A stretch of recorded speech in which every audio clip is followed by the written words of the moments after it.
teman-teman, balik lagi dengan belajar bareng. Kali ini belajar bareng masih akan membahas tentang SKB guru kelas, tentang materi fisika, khususnya yaitu tentang tata surya. Jadi teman-teman, di SKB 2018 lalu, materi tata surya ini muncul beberapa soal, sehingga sangat penting untuk kita kuasai. Oleh karena itu, simak sampai habis ya. Soal nomor 1. Proses pembentukan jagat raya menurut teori Big Bang adalah jagat raya terbentuk karena A. Dentuman planet Higgs terbentuk ribuan bintang. B. Ledakan besar yang sampai sekarang alam raya masih berkembang. C. Pertemuan planet besar yang membentuk planet seperti sekarang. D. Dentuman keras yang memporak-porandakan bintang sekarang ini. E. Bintang besar saling menjauh mengakibatkan planet-planet kecil. Nah, jadi ya teman-teman, ada kata kunci dalam teori jagat raya. Nah, sekarang kata kuncinya adalah apa? Yang pertama itu Big Bang ya. Big Bang itu merupakan suatu ledakan. Jadi dari sini kita sudah merujuk pada jawaban yang mana teman-teman? Jawaban yang B, yaitu ledakan besar. Jadi menurut teorinya Big Bang, pembentukan jagat raya atau tata surya itu berupa ledakan besar yang kemudian membentuk matahari sebagai pusat tata surya, dan yang kecil-kecil itu membentuk planet-planet, dan kemudian planet-planet itu dengan adanya gravitasi dari matahari mengelilingi matahari. Lanjut ke soal nomor 2 teman-teman. Ciri khas pembentukan tata surya menurut teori planetesimal adalah, ada lagi yang namanya teori planetesimal. Apakah itu planetesimal? Jadi teman-teman perlu ketahui bahwa menurut teori planetesimal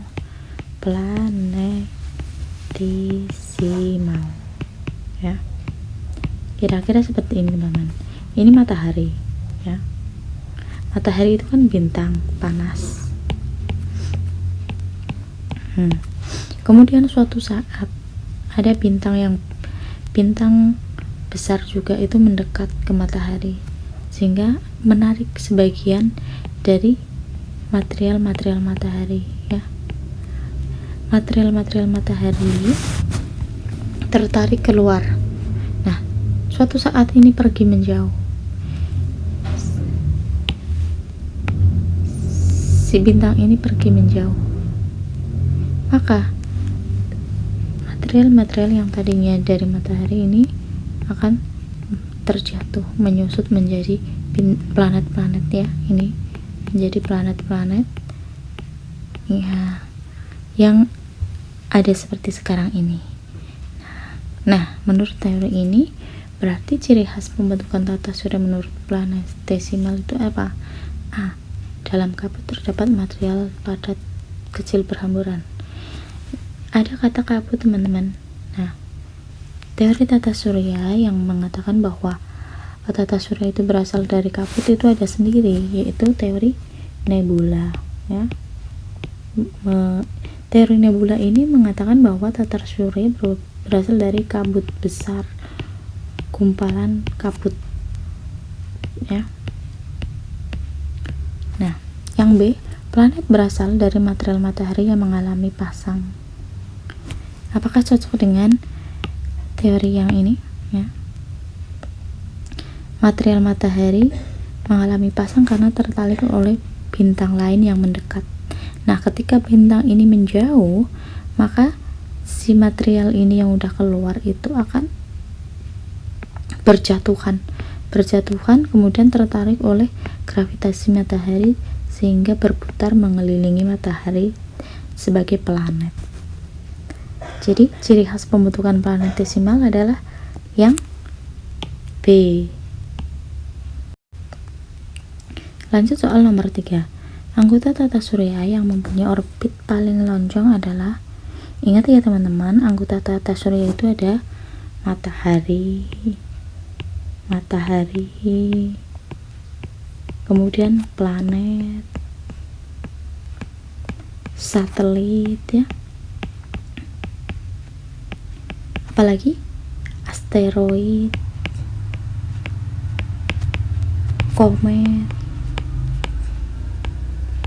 nah, dan bintang-bintang kecil lainnya. Nah, siapakah yang memiliki orbit paling lonjong? Yaitu komet. Komet itu apa? Benda langit yang berekor. Jadi komet itu benda yang langit yang mempunyai ekor. Lanjut ke soal nomor 4. Planet yang dijuluki bintang kejora adalah Venus. Jawabannya yang B. Kalau Mars itu apa? Warnanya merah. Warnanya merah ini bisa menjadi ciri khas. Sekalian kita untuk mengingat-ingat ya teman-teman. Jupiter terbesar ya, planet terbesar. Sedangkan Saturnus memiliki cincin. Merkurius paling dekat dengan matahari, artinya paling panas, dekat matahari. Semuanya mempunyai ciri matahari. Lanjut ke soal nomor 5. Planet Mars memiliki ciri-ciri, ya tadi sudah disebutkan ya teman-teman di nomor 4. A. Terkecil dan paling terang. Ini siapa? Merkurius.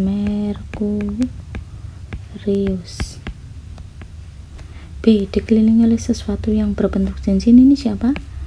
Saturnus. Terbesar dan mempunyai 16 satelit. Terbesar tadi kuncinya yaitu Jupiter, planet terbesar di tata surya. Berwarna kemerah-merahan milik siapa? Mars. Jadi jawabannya yang D. Kalau yang E, terletak di antara Saturnus dan Neptunus adalah Uranus. Ya, sekalian kita bahas. Lanjut soal nomor 6. Waktu yang diperlukan bumi untuk berputar pada porosnya dinamakan A. Rotasi, B. Revolusi, C. Kala rotasi, D. Kala revolusi, C. Renovasi. Nah, di sini ada kata kuncinya yaitu waktu. Waktu itu sinonimnya apa? Kala. Jadi antara C dan D. Jangan sampai terkecoh kita memilih A atau B karena itu ada sebutannya waktu. Nah, berputar pada porosnya itu namanya rotasi. Kalau hanya bumi berputar pada porosnya itu namanya rotasi. Tapi kalau waktu yang diperlukan bumi untuk berputar pada porosnya dinamakan kala rotasi ya. Kala rotasi. Jawabannya yang C. Lanjut soal nomor 7. Planet Uranus mempunyai satelit yang bernama. Nah, planet Uranus ini terletak di mana teman-teman? Di antara apa? Saturnus. Sebelumnya itu ada Saturnus, langsung sekalian kita bahas ya. Kemudian di bawahnya ada Neptunus. Nah, ternyata teman-teman di planet Uranus itu sangat dingin udaranya. Kalau sangat dingin, mungkinkah ada kehidupan? Tidak ya. Terus warnanya adalah biru. Nah, mempunyai paling banyak satelit yaitu 27 satelit. Wow, banyak sekali ya teman-teman. Kalau tadi Jupiter 16, Uranus itu mempunyai 27 satelit. Nah, yang termasuk salah satu satelitnya milik Uranus adalah A. Ganymede, B. Callisto, C. Triton, D. Ariel atau E. Bulan. Kita kaji satu persatu. Ganymede itu punya siapa? Jupiter ternyata teman-teman. Kita ganti warna aja biar oke ya. Ini punya Jupiter. Callisto ini juga punya Jupiter. Kalau Ganymede itu paling besar punya Jupiter, Callisto itu nomor 2-nya. Triton itu punya Neptunus.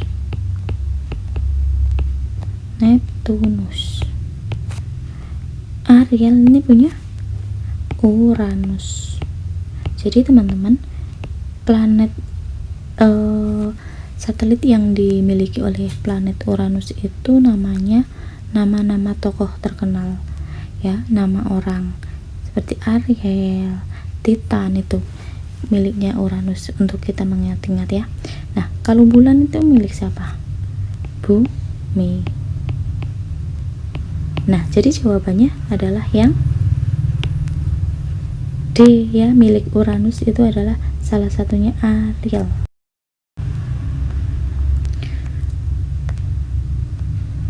Lanjut ke soal nomor 8 teman-teman. Di bawah ini yang bukan merupakan akibat dari adanya rotasi bumi, yaitu yang bukan merupakan akibat dari adanya rotasi bumi, yaitu A. Terjadinya gerak semu harian matahari. Gerak semu harian matahari itu apa teman-teman? Matahari kalau pagi kelihatannya terbit di timur, kalau sore tenggelam di barat. Ini merupakan akibat dari rotasi bumi maksudnya ya. B. Terjadinya perbedaan waktu. Ada wit itu juga karena rotasi. C. Terjadinya siang dan malam, itu juga karena rotasi. D. Terjadinya pergantian musim. Ada kemarau, penghujan, ada semi, dingin, gugur, panas, itu juga karena apa? Revolusi si bumi mengelilingi matahari. Kemudian E. Perbedaan kenampakan bulan setiap malam karena rotasi. Jadi yang bukan karena rotasi itu adalah yang D ya, terjadinya pergantian musim. Lanjut soal nomor 9.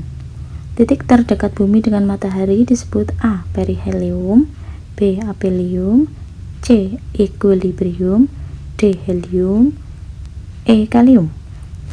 Nah, perihelium itu terdekat ya, titik terdekat. Lalu kalau aphelium itu apa? Terjauh. Equilibrium itu apa?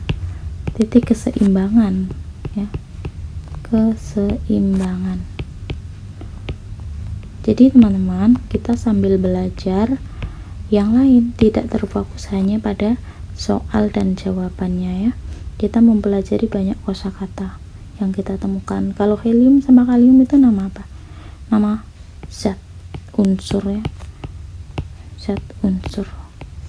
Jadi titik terdekat bumi dengan matahari disebut perihelium A. Lanjut ke soal nomor 10 teman-teman. Perhatikan gambar berikut. Ini ada gambar, ini matahari ya teman-teman, matahari, kemudian bumi, kemudian ini adalah bulan. Nah, bulan ini ya berevolusi mengelilingi bumi. Nah, suatu saat bulan ada di sini, suatu saat ada di sini, suatu saat ada di sini, suatu saat ada di sini, seperti itu. Nah, sekarang pertanyaannya, jika bulan terletak pada daerah umbra, ini ya daerah umbra, berarti yang dimaksud bulan di sini seperti pada gambar di atas, maka akan terjadi apa? A. Gerhana matahari, B. Gerhana bulan, C. Gerhana matahari total, D. Bulan purnama, E. Air laut pasang. Ya, jawabannya adalah yang B ya teman-teman, gerhana matahari. Mengapa gerhana matahari? Ya, jadi matahari itu kan bintang, menghasilkan yang namanya cahaya.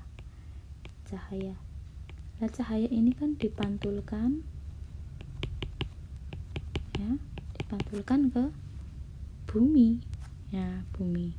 Nah, ketika malam hari ya, malam hari yang dipantulkan bumi ini, sedangkan bulan ada di sini ya. Kira-kira bulan ini dapat cahaya dari matahari apa tidak? Tidak ya. Makanya bulan ini di sini menjadi gelap. Nah, dari bumi, dari kita yang tinggal di sini, daerah sini mengalami malam ya. mengalami malam, melihat bulan gelap, tidak punya cahaya. Makanya itu yang dinamakan gerhana bulan. Nah, seperti itu ya teman-teman, kira-kira pembahasan tentang tata surya.